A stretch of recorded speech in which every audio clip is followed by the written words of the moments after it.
somebody mentioned mirror neurons. Whatever fires together, wires together, right? So it's like a copycat. It's kind of like, and this happened to me all the time. And before we get into that, let's talk about neuroplasticity. So your brain is it's plastic, right? Neuroplastic.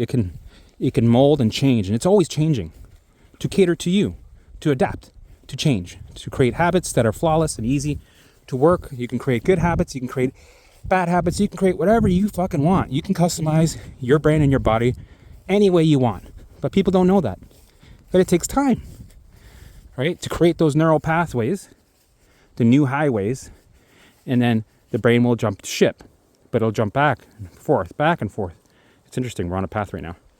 Right? This neural pathway. So if we walk through this pathway only once, let's say here, this is a new neural pathway, and that's the old one, well, the brain's going to choose this one still. Until this one becomes thick like this one. Then this one will grow grass, and that one will dissolve, and then the brain will choose this one. And we're able to do this at any age. They used to think that only children could do that at a young age, and that was it. You're hardwired, you can't change your brain. Well, they found out that's not true. Your brain is constantly changing and adapting. So people freak out sometimes when they hear about mirror neurons. Because well, what if somebody says they have cancer, right? And then your brain thinks you have cancer. Am I going to create a neural pathway? Or somebody says, my elbow hurts, right? And what does your brain do? It tries it on for size. Because it's perceiving danger, it's scanning danger everywhere. And this is an opportunity for the brain to go, let's try that on for size. Because it's causing you to investigate. It might not be the same danger I'm perceiving over here, but now this one's a new danger. Let's investigate that one. So it's all about the brain investigating everything, right? It's all up in your face. Everything's its business. So it investigates everything. So if somebody goes, oh yeah, they're walking by like an old couple or an old man, another old man, they're like, yeah, I had surgery on my knee and then oh, my elbow hurts and then I was, right? And you walk by, your brain goes, let's try that on for size. I'm going to send you looping thoughts that there's something wrong with your knee, you better get checked. And then guess what happens? This is the crazy part. You start feeling pains in your knee. Even though your knee is fine. You start feeling pains. Because it needs to have more support in you investigating. So how do I get somebody to investigate? Give him some pains in his knees, right? I have the capability of doing it. I'm the brain. I can send pain. I got the nervous system at the tip of my fingers. Literally. I can send pain here. I can send issues with your eyesight, hearing. You can hear ringing. You can have bowel issues. The nervous system spreads around through your whole body and mind. It can send mental thoughts, alarms, and physical alarms. So it's going to use everything it can as opportunities for you to acknowledge perceived danger until that baseline comes down and it no longer needs to do that anymore. So when you're walking by and you hear somebody talk about whatever, fill in the blanks, guess what? Your brain's going to go, let's try that on for size, right? Well, people sometimes freak out because, well, if it's trying it on for size, am I not creating a new neural pathway? Well, here's the thing. Neuroplasticity is an interesting subject to learn, right? It's good to know, but guess what? You don't need to worry about how you're rewiring your brain. Put that aside. Just worry about the methods. Worry about allowing thoughts to come, right? Recovering in stages. And once you're recovered, right, you've created new neural pathways. Because this is where we got to stop micromanaging our brain and all our systems in our body. The body knows what to do. It's the program that you need to change. The programming, that's it. Your job, your only job, is to change the programming with your methods and how you respond. Your body will take care of the rest. The brain will take that information and go, all right, blah, blah, blah. Okay, let's put this here. We're going to create this new neural pathway. Okay, blah, blah, blah. All right, and then the body Baseline calms down. It stops sending alarms. The brain goes, no more alarms. Turn that alarm off. It's like a council center, an alarm center. It goes, blah, blah, blah. It sees what you're seeing through the surveillance. You know, it has cameras using your eyes. Okay, turn that alarm off. Okay. And it goes, all right, he's doing good. Okay, we'll just keep focusing on the body. He'll be like, liver, you're able to work now. You don't have any loads. Let's start to detox. The gut. Okay, you're good now. You're in balance. You're going to have a biome now that's healthy and thriving. Right? So the body starts to regulate. And you're a person that knows nothing about neural pathways. Let's say you never even learned a thing about it. The brain still knows how to do it. It's doing it all on its own. It's creating its own neural pathways. It's doing it all on its own. It doesn't need you to know about it. So if a person knows nothing about neuroplasticity, but still uses the proper methods, it will still hardwire properly, right, to what you want. It'll still create neural pathways. The brain knows what it's supposed to do, and it's doing it. But I find that there's too much focus on neural pathways with these programs. Pathway. You know what? Forget about pathways. Pretend you never even heard about them. It's not important. What's important is the program that you're supposed to do to bring your baseline down, turn off alarms, and create the reality that you want in your life and feel happy, right? It's good to have some background knowledge about neural pathways because you can understand how something works, right? Understanding how something works is always good because then it gives you more confidence, it gives you a background of it, but don't live in it.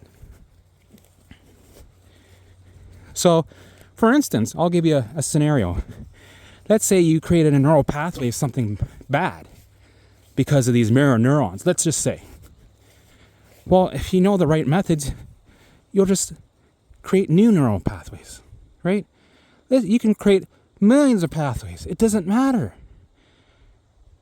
It's like the layers of the onion. You go through every neural pathways, you unplug, you create new ones, and you plug in new ones, right? You unplug, create new ones, jump ship, new neural pathway. That's how it works. But you don't even need to think about that. The brain does it for you. Just like when you pee, you don't have to think about how your bladder works. Imagine if we had to think about that for it to work, we'd be fucked.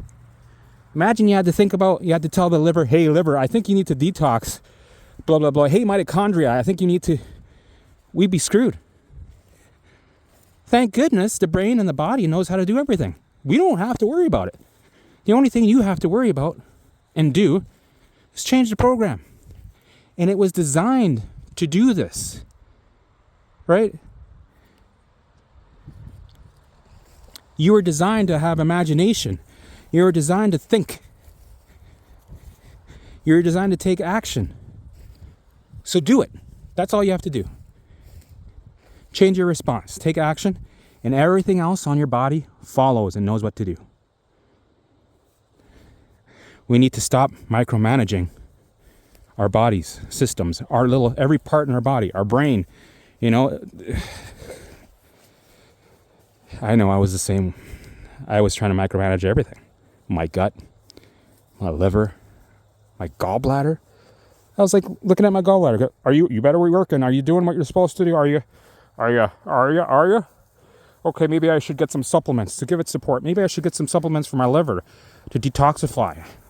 We need some more support for our liver. Sure, it might work a little bit, but it's a coping mechanism. Why not recover? And then the liver is able to work with ease.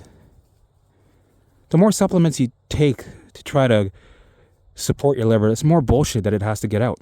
You're giving it more stress. You're making it work harder. No one's going to know, especially with these probiotics. You're not going to trust these companies to know what kind of bacteria to put in your gut. To me, I think that's dangerous.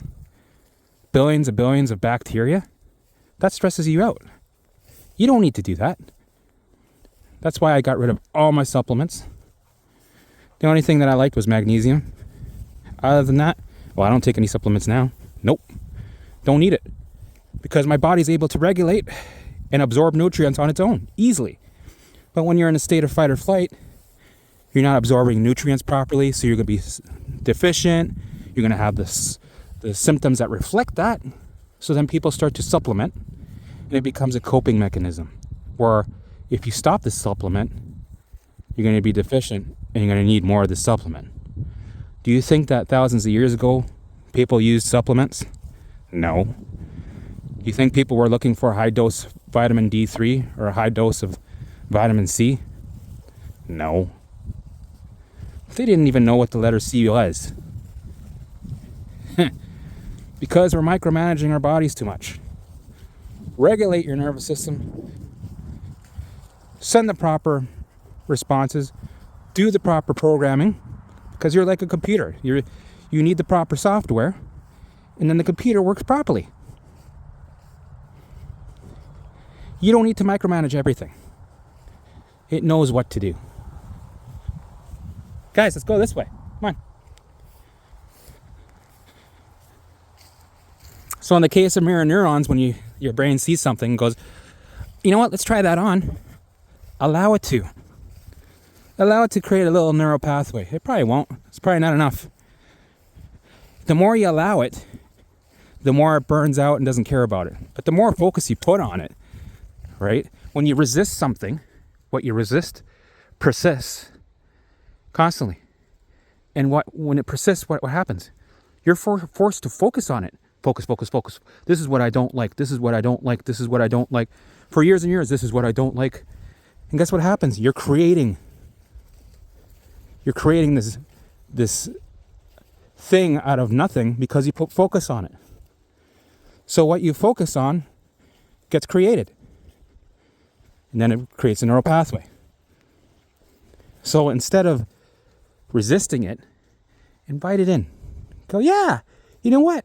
Maybe my knee will be fucked up and I need knee surgery. That's true. Mirror neurons, you get a little bit of knee pain. Yeah, you know what? I love this knee pain. I know it's more shit for you to deal with. It's more shit for you to process. But that's what this journey is all about. You're going to be bombarded with shit constantly, but second by second. Once one thing fucks off, another thing comes in. Right? It's like this big lineup of all these thoughts and feelings and alarms that are like, me next. You've been resisting for so long. Finally, it's like a bottleneck. And all these thoughts and feelings and symptoms have this long lineup that goes around the block, right? And it's waiting and waiting. Me next. Acknowledge me. Acknowledge me. Agree to my what-if thoughts. That's the kind of work you have to do. Once you get the right methods, you're swamped with lots of work. You got to do a lot of catching up. Because you've been doing the wrong methods for so long and resisting that finally it's like the gates have opened. It's like a big dam that goes, right? The steam is released and you got to process all these thoughts and feelings, old feelings that you used to avoid, shame, guilt, thoughts that you don't like, physical symptoms that scare you. Now you're processing them and listening to them and allowing them and actually inviting them in, asking for more and agreeing with the alarms. You're going, yeah, I hope I have a knee problem. Because you're taking away the resistance. You're allowing it to come in through the front door and it automatically leaves through the back door. And the problem's gone. Done. You don't even have to deal with it. You don't have to worry about the neural pathways anymore. Who gives a shit? You just create new neural pathways. And I bet you didn't even create a neural pathway with that. You just allowed things to come in, allowed them to go out. Just like a cork in water, like a beach ball on water, right? When you resist it and push the beach ball down into the water, guess what? It bounces back up right in your face. You don't want that. And that's why allowing all the mirror neurons to run crazy. Do it. And you know what? Get out there and recalibrate. Surround yourself with people that have all these different problems. And they tell you about them when you walk by. Yeah. Let the mirror neurons go crazy. Let them. Allow them to. And eventually, when you put your exposure to them, the alarms go from 10, 5, 3, 2, 1. And your brain doesn't even listen anymore. It's like, yeah. Who gives a fuck? And then there you go. Peace. Peace in the Middle East in your brain, right? That's what we want. So I hope this makes sense. Hope you understand how it works. Too much micromanaging of our bodies. Don't worry about the mirror neurons. They'll do what they do. And when you recover, it's all irrelevant. Just like, why do we want to focus too much on my symptoms? And how could they get there? And why is it that the gut bacteria, and why does the mitochondria?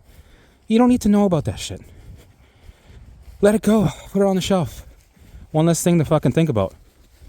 People try to investigate too much with their symptoms, right? With their mirror neurons, with micromanaging their body parts. Just trust it knows what to do. Your job, you have your own job. Let it do its job. You need to implement the new software, the new updated program, and practice it every day till you know how to navigate through it. Click, click, click, click, click, click, like a pro. And that's it. And everything else will follow suit. Your body will follow suit. And you can also use mirror neurons for positive things. Like, well, what are you surrounding yourself with? Well, positive things like recipes, vacations that you'll be going on. Right? That's positive. And watching other people go on these vacations and saying, oh my God, like me. Right? I'm here. Use me as a way for your body to feel good. It's like you're really there. Right? There's no real difference. Well, there is to me, because physically it's nice to experience something. Like, for example, there's people that were learning basketball training, and they did it just through the computer. And then there was a group that did it hands-on the court. When they played against each other, there wasn't that much difference of training, because they were able to train their brain. So when you're watching me recovered, happy with my dogs, going for a walk, those are good mirror neurons that you can use for your advantage. And it's great. But if you have bad mirror neurons happening and you're acknowledging them, that's fine. Let it roam wild. That's one less thing for you to fucking worry about. Don't worry about it. Your brain is doing what it's supposed to do. It's trying to protect you and keep you alive. Oh, there's a blue jay. Hey, what does that mean? Well, a blue jay usually signifies that you're going to be fine. I'm here to protect you. You're protected. So use that to your advantage. I know, don't look into signs too much. But you can keep a couple if you want. Yeah, why not? The blue jay, I kept the blue jay around because it's always positive. All right. If I forgot anything, I'll probably make another video about it. So, over and out.